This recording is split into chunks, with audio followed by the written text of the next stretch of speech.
Hi hello ಎಲ್ಲರಿಗೂ ನಮಸ್ಕಾರ. ಎಲ್ಲರಿಗೂ ವೈಕುಂಠ ಏಕಾದಶಿ ಹಬ್ಬದ ಶುಭಾಶಯಗಳು. ಇವತ್ತು ವೈಕುಂಠ ಏಕಾದಶಿ ಪ್ರಯುಕ್ತ ಹೆನ್ನಾಗರ ಗೇಟಲ್ಲಿರೋ ವೆಂಕಟರಮಣ ಸ್ವಾಮಿ ದೇವಸ್ಥಾನಕ್ಕೆ ಹೋಗಿದ್ವಿ.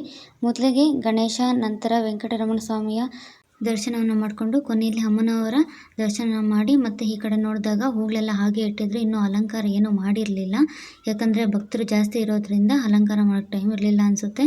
ಸೊ ಹಾಗೆ ಹೂಯಾಲೆ ಕೆಳಗಡೆ ಬಂದು ಆಶೀರ್ವಾದ ತಗೊಂಡು ಕೊನೆಗೆ ಪ್ರಸಾದ ತಗೊಂಡು ಕೊನೆಗೆ ನಾವು ನಡೆದಿದ್ದು ಜಿಗಣಿ ಕಡೆಗೆ.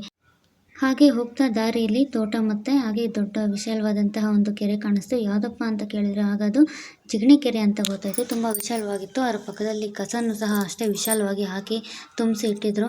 ಗೊತ್ತಲ್ವಾ ನಮ್ಮ ಜನನೇ ಹೀಗೆ, ಎಲ್ಲಿ ಜಾಗ ಸಿಕ್ಕಿದ್ರೆ ಸಾಕು ಅಲ್ಲೆಲ್ಲ ಕಸನ ತುಂಬಿಸಿ ಇಟ್ಬಿಡ್ತಾರೆ. ನೋಡಿ, ಈಗ ನಾವು ಹೋಗ್ತಾ ಇರ್ತಕ್ಕಂಥ ದೇವಸ್ಥಾನ ಇದನ್ನೇ ಕಾಣಿಸ್ತಲ್ವಾ, ಇದು ಸಹ ವೆಂಕಟರಮಣ ಸ್ವಾಮಿಯ ದೇವಸ್ಥಾನ. ತುಂಬ ಚೆನ್ನಾಗಿ ಅಲಂಕಾರ ಎಲ್ಲ ಮಾಡಿದರು. ಫಸ್ಟು ಹೋಗ್ತಾನೆ ನಮ್ಮ ಕಣ್ಣು ಬೀಳೋದು ಪ್ರಸಾದ ಎಲ್ಲಿ ಕೊಡ್ತಾ ಇದ್ದಾರೆ, ಏನು ಕೊಡ್ತಾ ಇದ್ದಾರೆ ಅಂತ. ನನ್ನ ಕಣ್ಣು ಸಹ ಅದ್ರ ಮೇಲೇ ಬಿತ್ತು. ಪ್ರಸಾದ ಎಲ್ಲ ಕೊಡ್ತಾಯಿದ್ರು. ಹಾಗೆ ಒಳಗಡೆ ಹೋಗಿ ನಾವು ದೇವರ ದರ್ಶನವನ್ನು ಮಾಡಿಕೊಂಡು ಅದರ ಪಕ್ಕದಲ್ಲೇ ಇದ್ದಂತಹ ವಿಘ್ನೇಶ್ವರನ ಒಂದು ವಿಗ್ರಹಕ್ಕೆ ನಮಸ್ಕಾರವನ್ನು ಮಾಡಿಕೊಂಡು ಕೊನೆಗೆ ಇಲ್ಲಿ ಸಹ ದೇವರ ಒಂದು ಉಯ್ಯಾಲೆಯನ್ನು ಹಾಕಿದ್ರು. ಅದರ ಕೆಳಗಡೆ ತೂರಿ ಆ ದೇವರ ಆಶೀರ್ವಾದವನ್ನು ಪಡ್ಕೊಂಡು ದೇವಸ್ಥಾನವನ್ನು ಒಂದು ಸುತ್ತ ಹಾಕಿ ಇಲ್ಲಿ ಆಂಜನೇಯ ಸ್ವಾಮಿ ದರ್ಶನವನ್ನು ಪಡೆದ್ವಿ. ಉಯ್ಯಾಲೆ ಕೆಳಗಡೆ ಹೋಗುವಂಥ ಉದ್ದೇಶ ಏನು ಅಂತ ಅಂದರೆ ತಿಳಿಯದೇನೋ ಏನಾದರೂ ತಪ್ಪು ಮಾಡಿದರೆ, ಪಾಪ ಕರ್ಮಗಳನ್ನು ಮಾಡಿದರೆ ಎಲ್ಲವೂ ಕಳೆದು ಪುಣ್ಯ ಪ್ರಾಪ್ತಿಯಾಗುತ್ತೆ ಅಂತ.